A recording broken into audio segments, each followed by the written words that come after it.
Welcome back to another episode of the Being You Pod with me, Bronwyn. I'm a personal trainer and a nutritional therapist. I work with tired humans and I am based out of the beautiful West Cork in Ireland. You might be thinking, how the heck does an American get to the middle of nowhere, seemingly, the edge of West Cork, down west, as they'd say over here? My husband's a seafarer. So 6 months out of the year, he works abroad, completely abroad. And poor thing, like truly works 7 days a week, many, many, many long days in a row. And then comes home and now he has a 1-year-old to contend with who is confidently walking and picking up speed and also just like babbling like a sassy drunk teenager. This week, our childminder's on holidays, so daddy daycare is in full swing. Not gonna lie, this is my third attempt at recording today's episode because there's been background noise or the husband has had to run out and it's not feasible to take our son. So it's all good. It's all good. But today's one of those days. So if you're having one of those days too, just know you're so welcome here. Today's episode is like the perfect way to get the information that you need without the waffle, because on days like today, when you're juggling a lot of parts between work and family life and working remote or working abroad, it's like, how could I possibly learn about my health and well-being in this kind of circumstance or this kind of space? The Being You Pod is precisely that. It's meant for days that are chaotic. It's meant for the times when you just need to get to the bottom of it, but you feel like you don't have any sort of time to do so until it's the end of the day and you don't want to Google anything because you'll dive down a rabbit hole at 11 p.m. and it's that whole bedtime revenge, sabotage, procrastination stuff. So speaking of scrolling, let's dive in. The teeny boppers on the TikTokers are back at it. Your cardio bunny habits and tendencies and passion for long distance running and long winded cardiovascular activity is wreaking havoc on your cortisol levels. It is. It really is.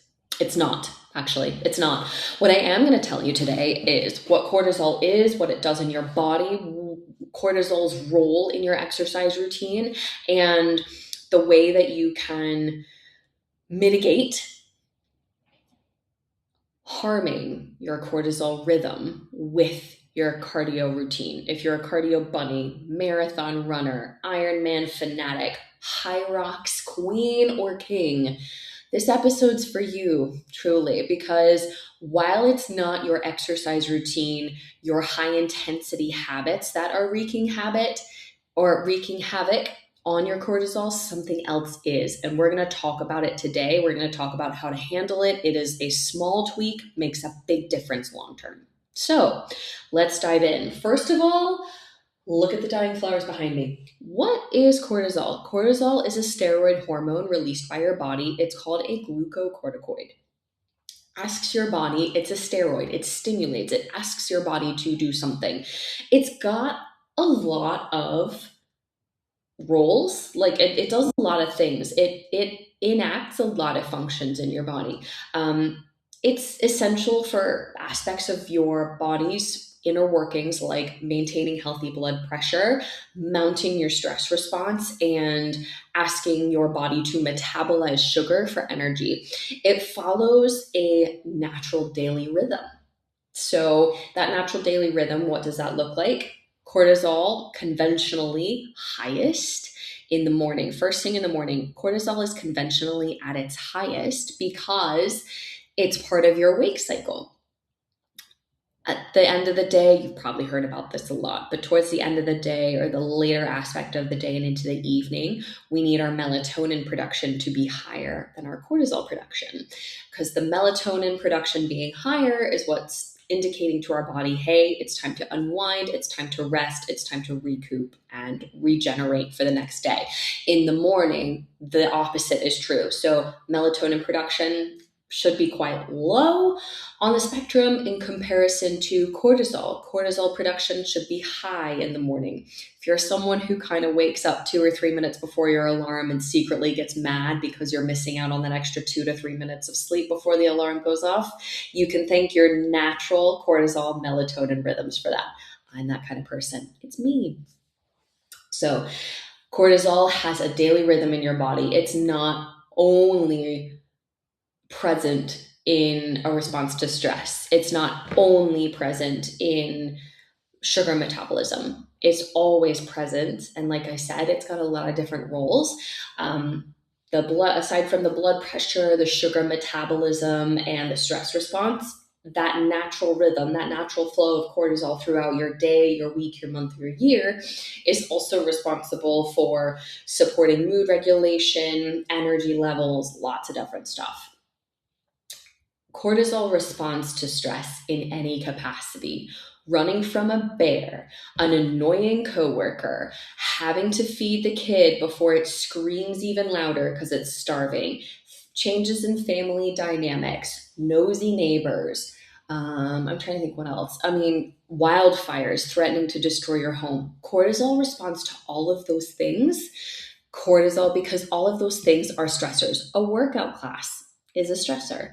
Doing a strength training movement is a stressor. Cortisol responds to all of those things because all of those things are a stress on your body. Some are good stress, some are less ideal stress. Your body responds with cortisol. Your cortisol hormone is released by your adrenals, and what that does is it sends the signal out into your body to respond to the stress. Don't ignore it, respond to it. Why does cardio raise cortisol? Working out tells your adrenal glands to release cortisol so your body can break down fat and sugars for energy. So that's what cortisol's role is specifically in your exercise routine. It's released by the adrenals so that your body uses your metabolism to get sugar and fat into energy for use and so that you can actually exercise efficiently and effectively. Really helpful for weight loss. If your body is moving, you want cortisol to be released so that your body uses sugar and fat stores, aka you can lose weight through exercise, along with a myriad of other lifestyle and nutrition habits, but that's another episode for another day. And I'm pretty sure I've done an episode about it already, but happy to recap. That's why cardio raises cortisol. And this is typically happening in cardiovascular activity that's anything from 45 minutes or longer. If you are going for a long distance run, you're someone who loves to run for an hour, hour and a half, multiple times a week, that's a lot of cortisol that your body needs to release so that you can metabolize sugar and fat to have your energy for those long distance runs. High rocks training and events, again, kind of a longer endurance cardiovascular-esque activity. You're releasing a lot of cortisols because you need to metabolize a lot of sugar and fat to have a lot of energy for that activity. The exercise and cortisol connection. Exercise is technically considered a stressor. If you think about strength training, a lunge, even worse, a heel elevated split squat. Heel elevated Bulgarian split squat, a leg curl, a sissy squat, a wall sit, all of those things, a push-up, chest press, pull-up, all of those things are asking your body to do a really hard thing. You have to figure out how to move your body in space for that motion. If you're using added resistance, whether it be dumbbells, kettlebells, a barbell, you got to figure out how to maneuver that weight safely as you execute the movement in each rep. And also, you're coordinating a lot of muscle groups together to make something happen. So think about it again. We're asking your body to work hard. We're asking your body to work. That is a stress response. Exercise trains your body system of cortisol release and usage. It trains your stress response, if you will. So when that cortisol periodically, routinely is released and used and de-escalated, it's training your stress response at the same time. So a regular exercise routine helps your body in executing a more efficient and effective response to stress. More incentive to do exercise, particularly strength training, functional strength training, endurance training, whatever have you. It's particularly important to do this form of exercise because it's training your body to respond more efficiently and effectively to stress. The cortisol spike from exercise resolves faster, and recovery is more effective from exercise. And this is where the TikTok teeny bop crusaders are missing the mark. The cortisol cardio conundrum is far less impactful, in a good way, far less impactful on your overall stress levels. Whereas your life stress is going to have longer term repercussions and potentially, most likely, negative repercussions than the exercise routine. Family dynamic changes, marriages, divorces, breakups, get-togethers, family death, a change in work dynamic, a change in work leadership, a change in the global climate, a change in the political climate. All of those kind of stressors are actually more impactful in a bad way than your little cardio cortisol conundrum. That's where the mark is being missed, and that's where the fear mongering comes in, the scary stuff, and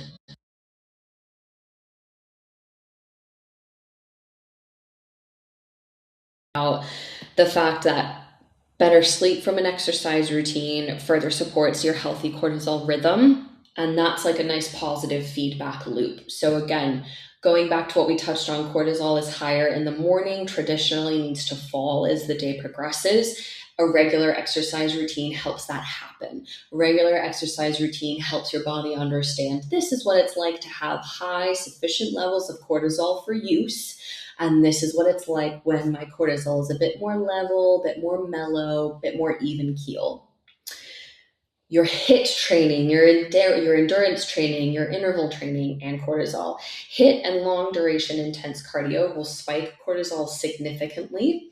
There was a really interesting review in 2019 done by the American Psychosomatic Society, in that it looked at the impact of having chronically elevated cortisol levels versus chronically depressed cortisol levels. And what was discussed, what was found, and what more research is going to look into is the fact that there are actually less beneficial impacts from chronically low cortisol response.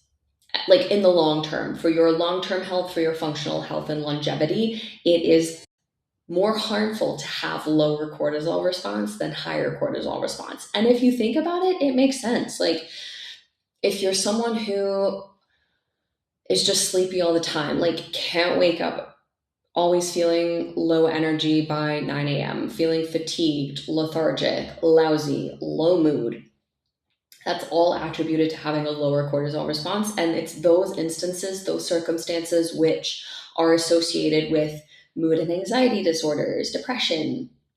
Whereas having high cortisol, yes, chronically elevated cortisol is not great. It will wreak havoc on your other hormone responses and other aspects of your body. It'll wreak havoc on your metabolism, your hunger cravings, your feeling of fullness, your ability to be conscientious around what foods feel good for you and what foods don't feel good for you. And also things like, you know, might make you have to put your exercise routine on the back seat because your stress levels are just too high and exercise is making it worse. Yes, that's not great. But in general, from a longevity and functional health perspective, lower cortisol, even keel cortisol, not so great. So again, the teeny boppers on TikTok are not very quick to look at that aspect of the realm as well. So cortisol cardio connection. What's actually happening here? Where does the cortisol query play into it? It's actually in the cortisol recovery post-exercise. There was a study done. It's a small study. It is a small study. It's like 50 people. It's really frustrating. But there was a study done that looked at blood samples, like serum cortisol levels. And what it found was that cortisol was actually peaking 30 to 90 minutes post-exhaustive activity conclusion. So after your high rocks class, after your marathon, after your long distance sprint swim, that's when the cortisol recovery process needs to be looked at and actually needs to be prioritized. So it's not the activity itself that's hurting your cortisol levels. It's what you're doing after the activity that's having an impact, perhaps not in the way that you wanted to. Again, it's a small study. It wasn't done on thousands of people across the world. It didn't take into consideration existential circumstances like genetic tendency for anxiety and depression, or genetic tendency for adrenal disorders or anything like that. But what it did find was, when you're looking at blood samples, it's that 30 to 90 minute window after your exercise has concluded that makes the biggest difference for cortisol stimulation, support, and recovery. Cortisol does increase potential for muscle breakdown and loss as much as it does. I mean, and again, think about it from a strength training perspective. If you are trying to build muscle tissue, you are strength training to create little tears in your muscle tissue so that that muscle tissue rebuilds itself and gets a bit sturdier, gets a bit stronger, gets a bit more integrated into your body. Cortisol plays a role in that.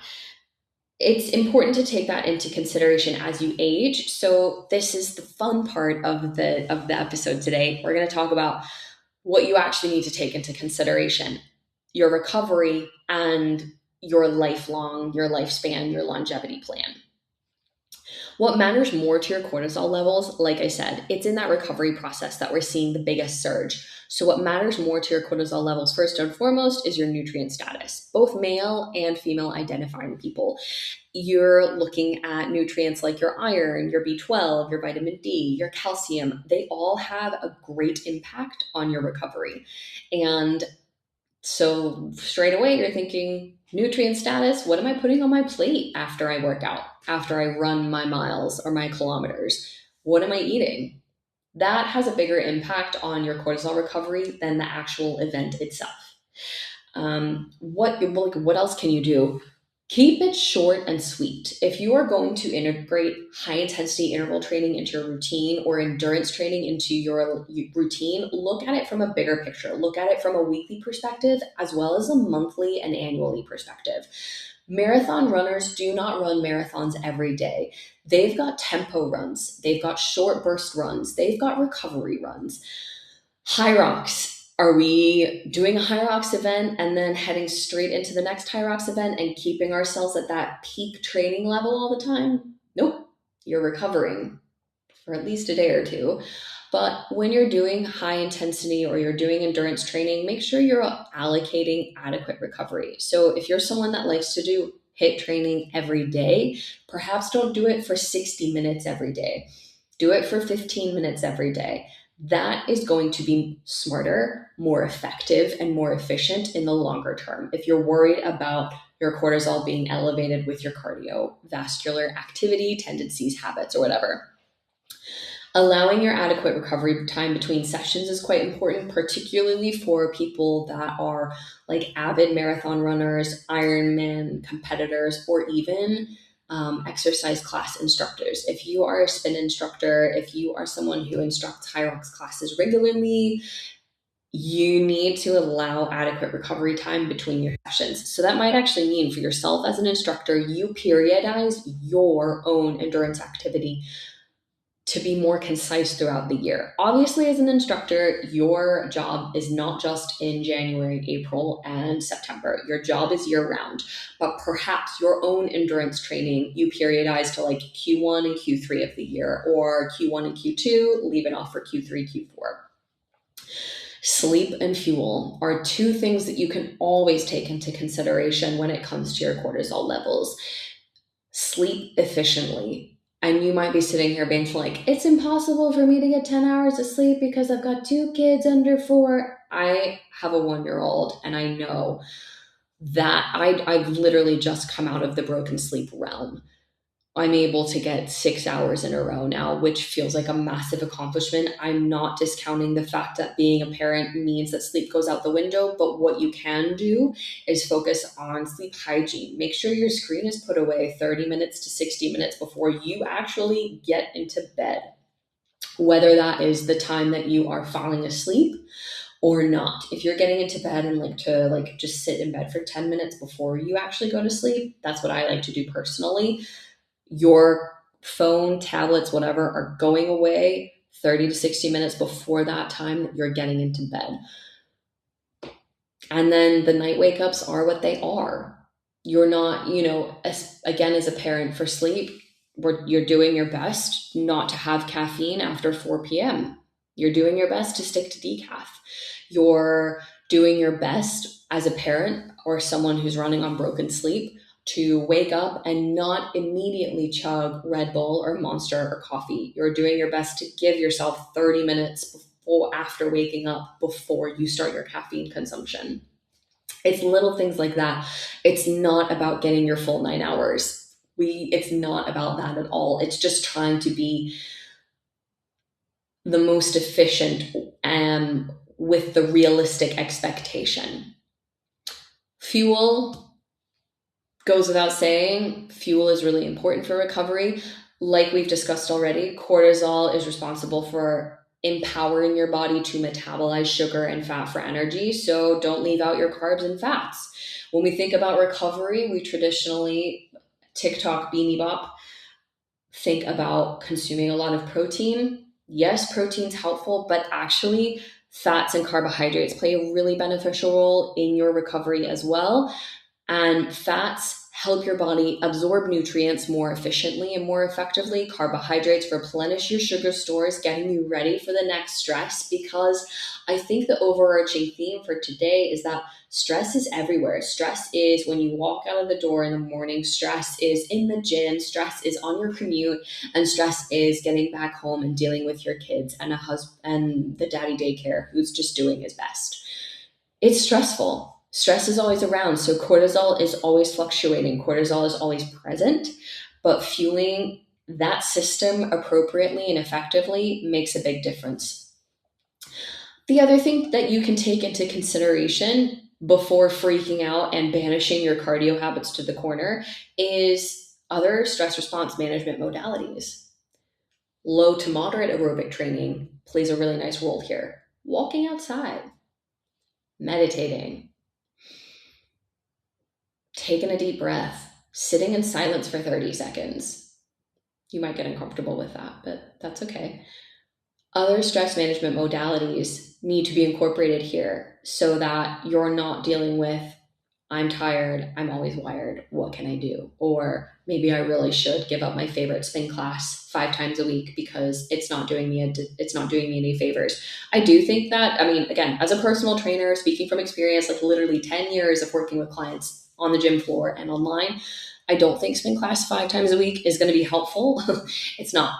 And then also too, like as you age, as you progress through life, your high intensity interval training really does need to become even more consolidated.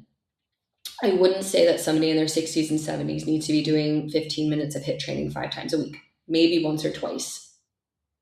And the intensity of that high intensity training also naturally decreases as we age because your body does not need to be at that peak heart elevation at 72 years old.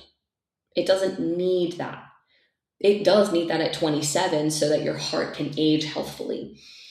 But yeah, low to moderate aerobic training, your breath work, allowing your body to like come back to itself and to just decompress and to level out so that cortisol, again, that natural cortisol rhythm responds appropriately. That cortisol rhythm drops and then it responds to whatever stress is next. And then it can drop again and then respond.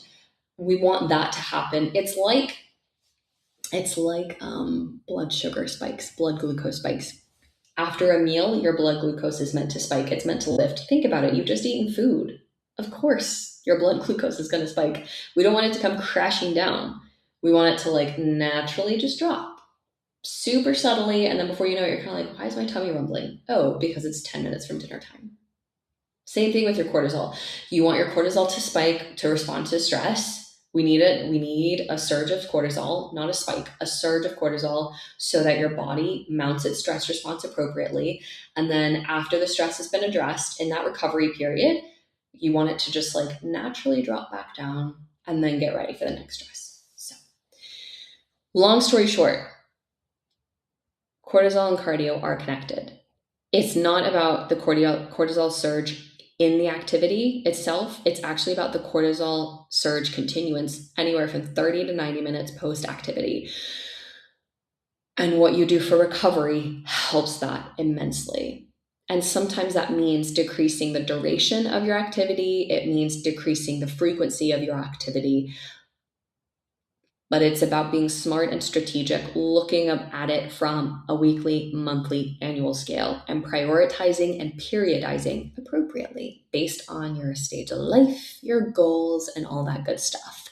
And if you need help figuring that out, hiring a coach is a really great idea. I might not be the perfect fit for you, but I'm certainly happy to discuss it with you. So if you want to discuss how a coach can help you with your cardio cortisol queries, and correlations, email me info@be, the letter U, fitnessandnutrition.com, or connect with me on Instagram. Drop me a message on Instagram or comment on my latest post at b.u, fitness and nutrition. Otherwise, it would mean the world to me if you would rate and review this episode, comment what resonated, comment what you'd like to hear more of, share it with a friend, and I will see you all next time.